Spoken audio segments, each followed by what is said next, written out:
तो आज का जो हमारा चैप्टर है वो चैप्टर 4 है और वो है हेयरिंग ऑफिसर का। तो हेयरिंग ऑफिसर का सबसे पहले तो इसमें यही लिखा है पहले पॉइंट के अंदर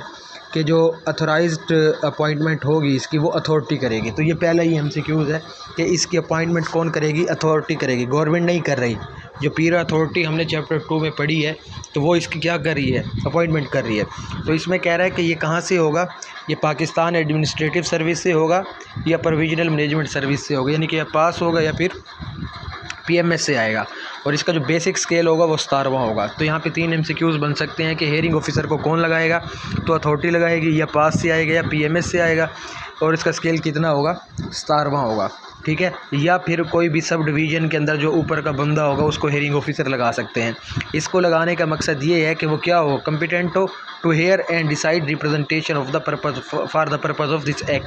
यानी कि उसके सामने जितने भी केसेस आएँ तो उसको कम्पिटेंट हो, इतना काबिल हो कि सुन सके, जो रिप्रेजेंट करेंगे केस आके डिफेंडर या ऑफेंडर अपना कि यार ये गलत चीज़ हो गई, तो उसके ऊपर फैसला कर सके।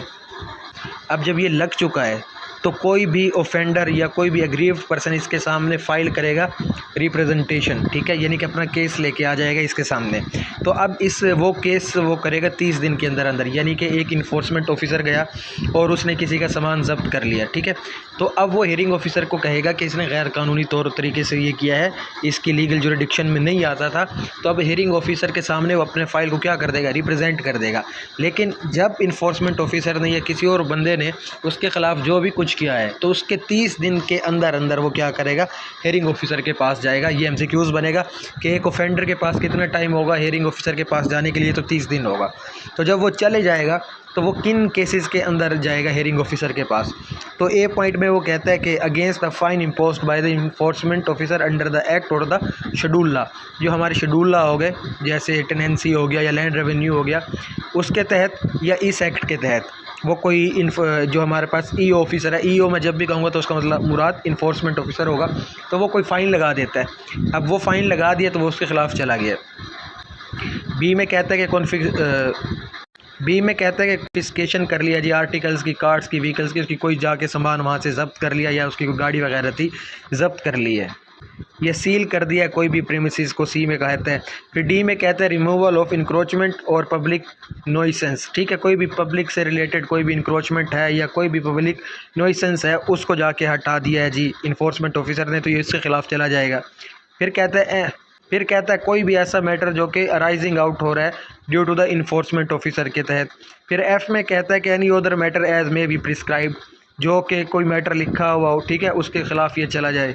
अच्छा मेरी एक बात गौर से सुन ले, अब ये चीज़ें इसमें से कोई भी ऐसी चीज़ नहीं है जिसको आपको रट्टा लगा के याद रखनी है, सिवाय इसके कि हेयरिंग ऑफिसर का स्केल कितना है जी, 17वां, उसको लगा कौन रही है, अथॉरिटी। और जो एक ऑफेंडर है वो हेयरिंग ऑफिसर के सामने कब जाएगा, जब भी वो कोई उसके ख़िलाफ़ कोई काम हो जाएगा तो 30 दिन के अंदर अंदर जाएगा। तो ये 3 चीज़ें आपने अब तक याद रखनी है। इसमें सारी गप्पें ही हैं कि कोई फ़ाइन इम्पोज हो गया, उसके पास कॉमन सेंस है कि वो जाएगा, तो उसकी कॉन्फिस्केशन कर ली, आर्टिकल्स की ज़ब्त कर ली गए हैं, जाएगा, सील कर दिया प्रेमिसेस को, जाएगा, या कोई भी एंसिलरी मैटर्स उसके सामने आ गया तो जाएगा, ठीक है, या कोई और भी कोई मैटर है तो जाएगा। तो ये तो सिंपल सा है, इसको सिर्फ समझना है, ठीक है। अच्छा आगे हम देखते हैं, थर्ड पॉइंट में कहते हैं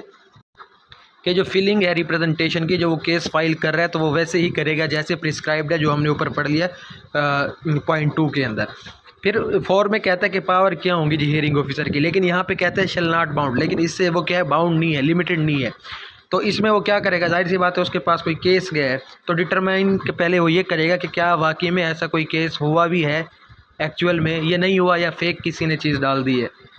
फिर अगर वो किसी फ़ाइन के ख़िलाफ़ गए हैं तो उसमें ये डिटरमाइन करेगा कि जो fine imposed by the E officer है क्या वो रीज़नेबल था, उसकी लिमिट के अंदर था जो इस एक्ट ने उसको दी थी कि तो इतना फ़ाइन इम्पोज कर सकता है। अगर उतना था तो उसको डिस्कार्ड कर देगा उसकी रिप्रेजेंटेशन को। अब किसी ने अपना केस फाइल रिप्रेजेंट किया, अगर वो फेल टू डिफेंड हो जाता है तो उसके ऊपर फ़ाइन भी लगा सकता है, सी में ये कहता है।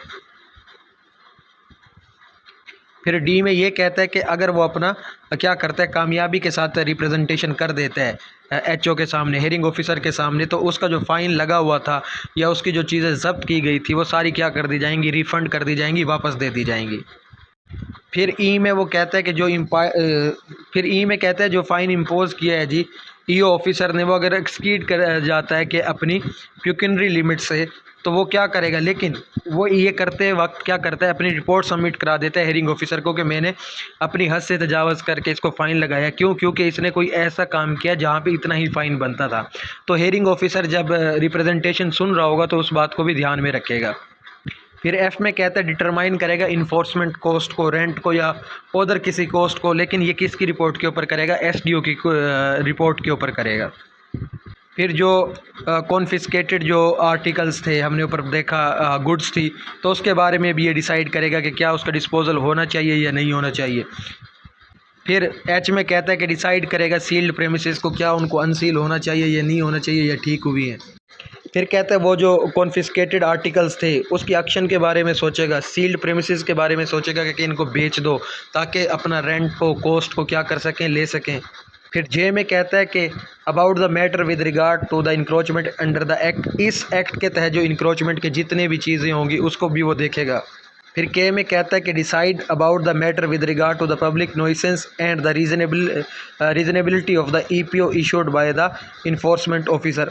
फिर कहता है कि ये डिसाइड करेगा कि पब्लिक नॉइसेंस के अंदर तो ये मामला नहीं आते, यानी कि कोई पब्लिक की जो चीज़ें हैं उसको तो ख़राब नहीं करा, कोई एक ऐसी चीज़ कर दे जिससे पब्लिक का भी नुकसान हो रहा हो, यानी कि कॉमन गुड में वो चीज़ ना आ रही हो, तो उसको भी ये देखेगा और उसके लिए ईपीओ जारी कर देगा। ठीक है, ईपीओ किसको जारी करेगा, ये जारी करेगा इन्फोर्समेंट ऑफिसर को। तो ये वो पूछेगा कि हेयरिंग ऑफिसर किसको ईपीओ जारी करता है, इन्फोर्समेंट ऑफिसर को करता है। अब ईपीओ क्या होती है, बेसिकली इन्फोर्समेंट प्रोहिबिशन ऑर्डर होता है कि ये जाके उस बंदे को दे दो और उसको बोलो कि ये काम करने से बाज आ जाए। फिर आई के अंदर कहता है इशू करेगा अब्सोल्यूट ऑर्डर को इन फर्दर। फिर कहता है वो गेट करेगा एन के अंदर सिक्योरिटीज़ को या बॉन्ड्स को, या without sureties as may be prescribed. फिर कहता है ओ के अंदर के इन्फोर्समेंट स्टेशन से कोई रिक्वेजिशन गई है इसके पास, तो ये उसको बोर्ड की तरफ भेज देगा कि ये इन्फोर्समेंट स्टेशन ने ये चीज़ दी है, यहाँ पे इस चीज़ की ज़रूरत है या इस चीज़ की कमी है, तो वो बोर्ड फिर फैसला करेगा। ये बोर्ड कौन सा होगा, जो डिस्ट्रिक्ट इन्फोर्समेंट बोर्ड बना था। फिर पी में कहता है किसी भी साइट का ये दौरा कर सकता है, इंस्पेक्ट कर सकता है, रिकॉर्ड कर सकता है, रिपोर्ट्स मंगवा सकता है, समन कर सकता है, ठीक है, किसी भी कंसर्न पर्सन को। फिर कोई भी ऑफेंडर है उसको नोटिस दे सकता है, उनको बुला सकता है, समन कर सकता है। आर में कहता है इनिशिएट कर सकता है, कंडक्ट कर सकता है या फैसिलिटेट कर सकता है इंक्वायरीज़, ठीक है, कोई भी रिगार्डिंग एन ऑफेंस और the complaints against the employees of the पीरा, यानी कि पीरा के किसी भी एम्प्लॉय के ख़िलाफ़ कोई भी कंप्लेन चली गई तो उसके ख़िलाफ़ क्वायरी को इनिशिएट कर सकता है, स्टार्ट कर सकता है, कंडक्ट कर सकता है, या ऑलरेडी चल रही है तो उसको फैसिलिटेट कर सकता है। फिर एस में कहता है take into account any mitigating और एग्रीवेटिंग फैक्टर, कोई भी मिटिगेटिंग फैक्टर है, एग्रीवेटिंग फैक्टर है जो दूर कर सकता है, ये उसको ठीक कर सकता है, तो उसको भी ये क्या करेगा, अपने नोटिस में लाएगा।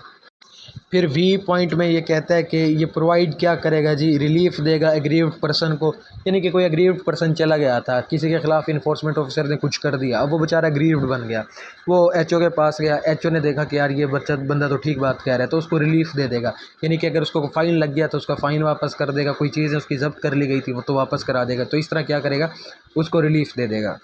फिर डब्ल्यू पॉइंट में कहता है कि सुपरवाइज़ करेगा, मोनीटर करेगा, रिव्यू करेगा जो इन्फोर्समेंट स्टेशंस जो बनेंगे हर तहसील में या सब डिवीज़न के अंदर, तो वो क्या करेगा, उसको भी मोनीटर करेगा कि क्या ये ठीक से काम कर रहे हैं या नहीं।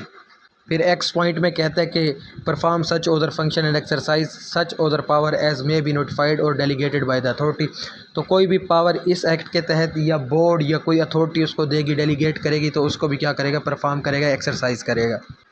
पाँचवें पॉइंट में कहता है कि for the purpose of this section जो हेयरिंग ऑफिसर है वो क्या करेगा, कंसीडर करेगा कोई भी एग्रीवेटिंग और मिटिगेटिंग फैक्टर को, ठीक है, यानी कि वो ऐसी चीज़ें देखेगा कि क्या यार इसके ऊपर मिटिगेट कर सकते हैं हम इश्यू को या नहीं कर सकते, तो वो क्या क्या है, तो वो ये है कि पहला है कि the gravity and duration of the offence, देखेगा कि यार जो ऑफेंस उसने किया है कि वो कितना गहरा था, यार उससे कितने लोग मुतासिर हुए हैं